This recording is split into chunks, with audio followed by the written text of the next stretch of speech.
नमस्कार आप सभी को। कहानी के चौथे हिस्से में आप सभी का स्वागत है। विलंब के लिए सभी से माफ़ी। कहानी के चौथे हिस्से में अब हम देखेंगे क्या क्या आसमां और संस्कार का मिलन हो पाएगा। क्या ये मिलन जीवन भर के लिए होगा या कुछ क्षण के लिए।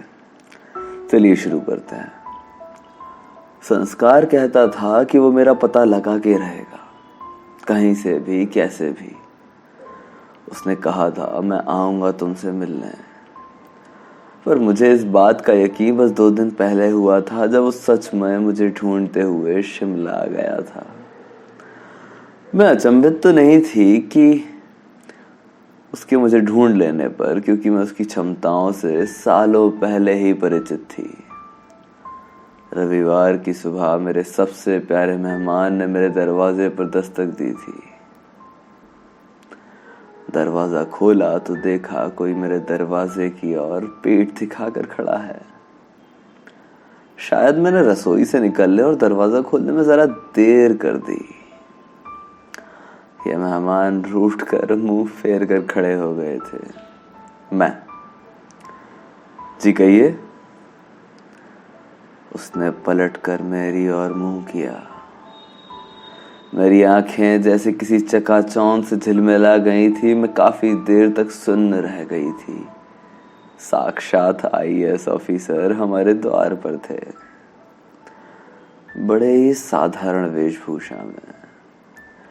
मेरे सिवा शायद ही उनके असल व्यक्तित्व को किसी ने यहाँ पहचाना होगा।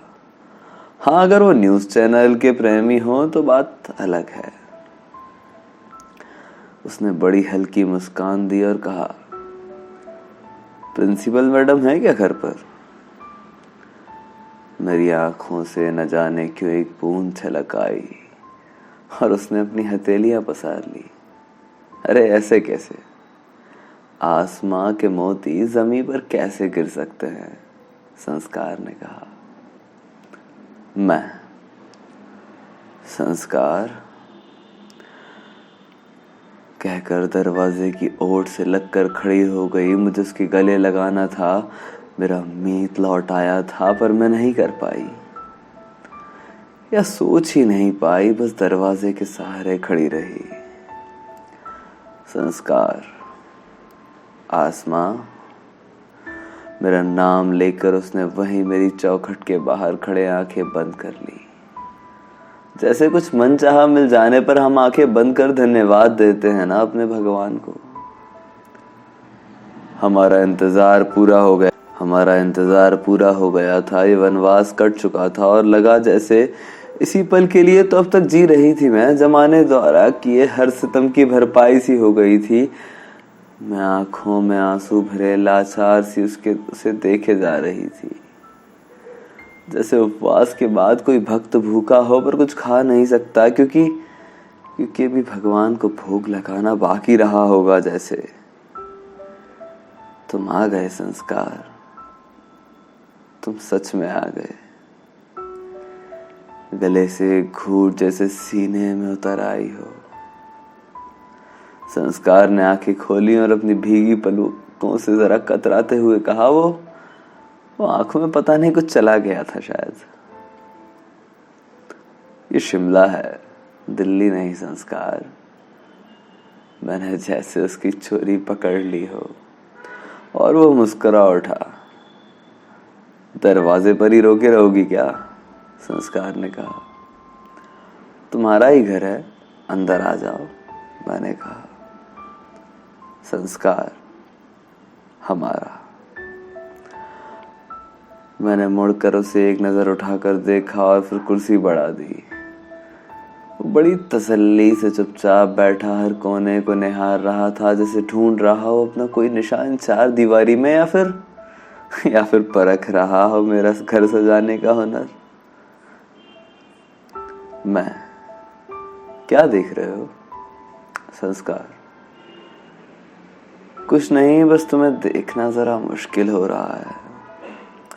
मैं, हाँ, उम्र जो ढल गई है मेरी। और वैसे भी जब तुमने आखिरी बार देखा था तब मैं। संस्कार, बहुत खूबसूरत लग रही हो, बहुत ज्यादा खूबसूरत। ये कहकर थम गया और फिर नजरें फेर ली उसने और कुर्सी से उठकर दीवार की ओर चेहरा घुमाकर खड़ा हो गया। मैं समझ रही थी उसकी उलझनें, क्योंकि मैं भी परेशान सी थी। हम दोनों आजाद थे एक दूसरे के आगे हमेशा, और फिर भी हमने एक दूसरे के लिए खुद को बांध रखा था। नहीं पता क्यों, बस हम दोनों से नहीं होता था प्रेम को सरल रखना, जबकि हम दोनों ही सबसे सरल थे एक दूसरे के लिए। Dark blue blazer, light blue shirt, गले में brown muffler, blue denim, white shoes और आंखों पर चश्मा। उसकी भौतिक गतिविधियों से एक बहुत ही खूबसूरत व्यक्तित्व उभर रहा था।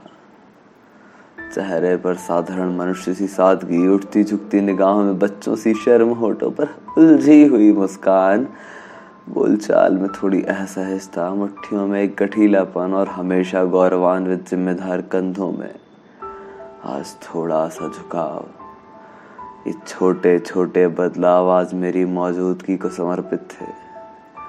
जिस संस्कार श्रीवास्तव की सख्ती और अनुशासन से पूरा डिपार्टमेंट कांपता था, आज वो मेरे सामने इस तरह शांत था जैसे वो भूल बैठा हो कि वो क्या है। मैं, तुम भी बहुत अच्छे लग रहे हो। संस्कार, इस केसरिया साड़ी में तुम बहुत खूबसूरत लग रही हो। तुम मान बढ़ा देती हो रंगों का आसमां। मैं हंसने लगी और कुर्सी से उठते हुए मैंने कहा, अच्छा सुनो, तुम बैठो, मैं चाय लेकर आती हूँ। संस्कार, तरस गया था मैं इस मेहमान नवाजी के लिए। कहकर बिना मेरी ओर देखे दूसरे कमरे में चला गया और मैं उसे वहीं अकेला छोड़ रसोई में चली आई। चाय उबल रही थी। मैं उसके आने के पहले ही अपने लिए नाश्ता और मैं पोहा बना चुकी थी। चाय के साथ एक प्लेट में पोहा भी ले आई। जब कमरे में गई तो देखा कि वो आखिरी बेंच पर बैठा किताबें पलट रहा है। मैंने व्यंग करते हुए कहा, अरे सर, आप कहाँ बेंच पर आकर बैठ गए? चलिए कुछ खा पी लीजिए। संस्कार, यहीं ले आइए मैडम, आज उस उम्र को भी जी लें जो हमने कभी जिया ही नहीं।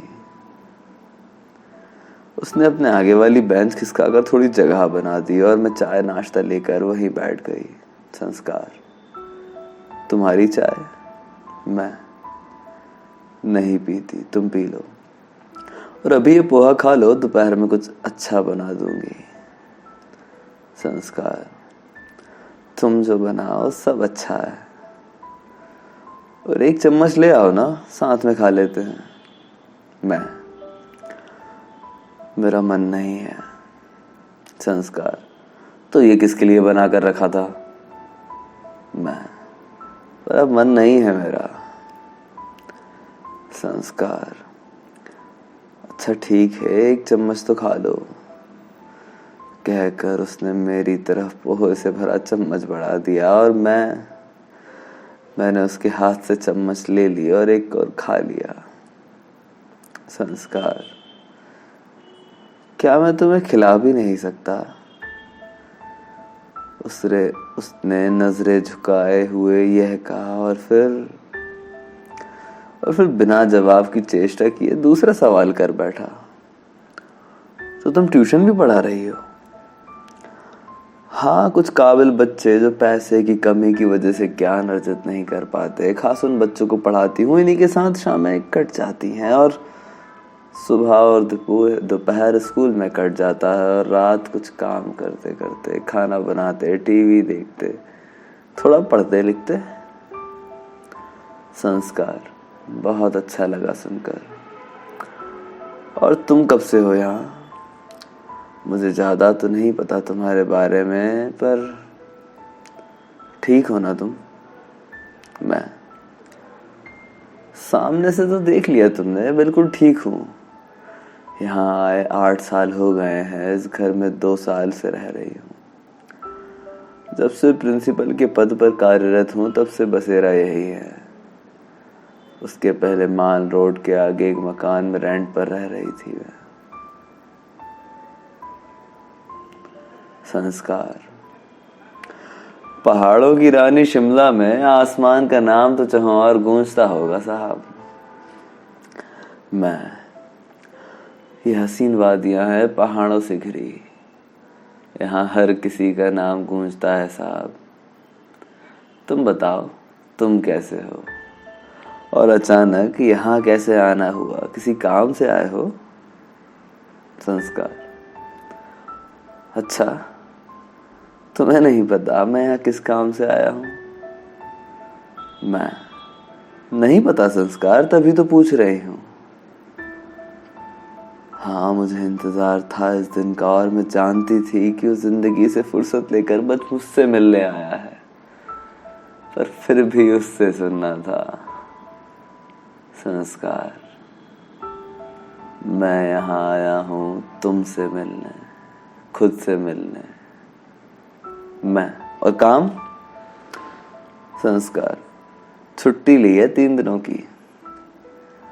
तुम्हें नहीं मालूम मैंने तुम्हें कहाँ कहाँ नहीं ढूंढा। तुम्हारी शर्तों के मुताबिक मैंने तुम्हारे घर पर तो कुछ नहीं कहा, पर पता लगवाने की कोशिश की तो हैरान रह गया। उन्हें पता ही नहीं था तुम कहाँ, और तुम्हारे ससुराल जाने की या तुम्हारे पति से मिलने की तो हिम्मत ही नहीं हुई। मैंने अपनी आंखें जोर से मीच ली, जैसे किसी किताब का सबसे दर्दनाक पन्ना खुल गया हो, जिसे आधा पढ़ लेने के बाद मैंने पूरी किताब ही छोड़ दी थी, और अब मैं आगे उसे पढ़ना ही नहीं चाहती थी। संस्कार ने मेरी बंद मुट्ठी पर अपनी हथेली रख दी। वो गर्म निश्चल स्पर्श मैं सह ही नहीं पाई। मैं उस बेंच से हटकर दूर खड़ी हो गई। संस्कार। संस्कार। तुम अगर कुछ बताना चाहो तो ठीक है आसमां, वरना मुझे कुछ नहीं जानना। मैं, वो पानी का गिलास तो रसे ही छूट गया। मैं भी ना अभी लेकर आई। खुद को किसी तरह मजबूत किया और फिर कमरे में आई। आप चाहे कितने ही पत्थर दिल हों, भावहीन हो, लेकिन जब आप चोटिल हैं, घायल हैं, एक अरसे से किसी ने आपको आप होने के लिए निस्वार्थ रूप से ना चाहा हो, तब प्रेम का मार्मिक स्पर्श मिलता है ना, तो आपको छिन्न भिन्न कर देता है। मैं। माँ कैसी है? संस्कार। बिल्कुल पहले जैसी, सरल, साहसी, विनम्र, सहनशील, और बाबा जी की कृपा से स्वस्थ हैं। मैं, बहुत सुकून मिला सुनकर। और अभी भी वो किताबें पढ़ती रहती हैं क्या, रिटायरमेंट के बाद भी? संस्कार। ये भी कोई पूछने की बात है भला? उन्होंने भी अपने कमरे में छोटी सी लाइब्रेरी सजा रखी है, वो तुम्हारे जैसी। मैंने कहा था ना, वो हर बात में मुझे माँ से जोड़ देता है। मैंने खुशी से मुस्कान भर दी, लगा कि उनका आशीर्वाद मिल गया हो इन किताबों में। संस्कार।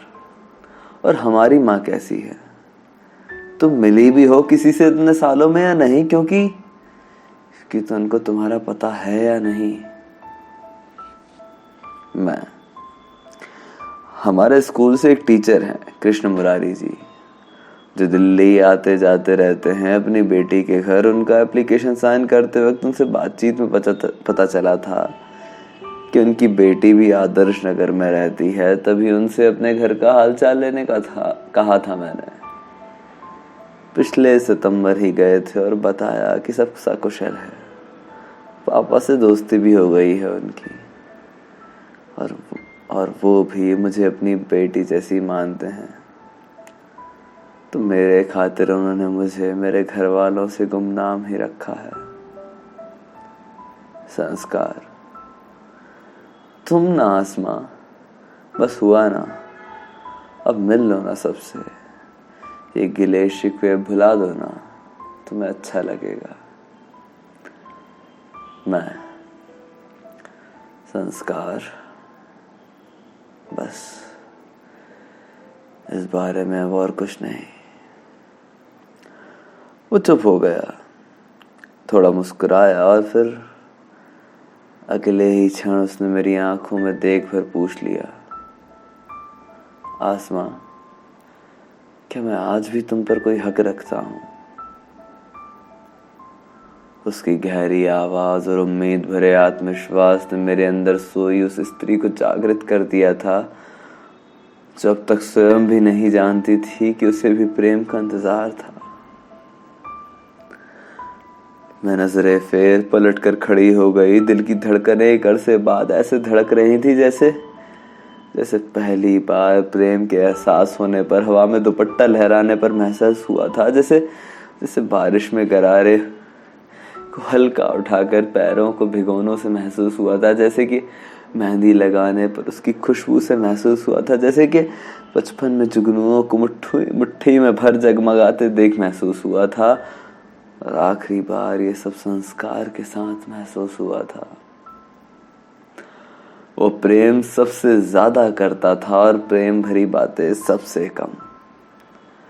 इसलिए उसका प्रेम जताना, अधिकार जताना बहुत बड़ी बात थी, क्योंकि वो रिश्तों में अपने अधिकार से नहीं मात्र जिम्मेदारियों से अवगत रहा था।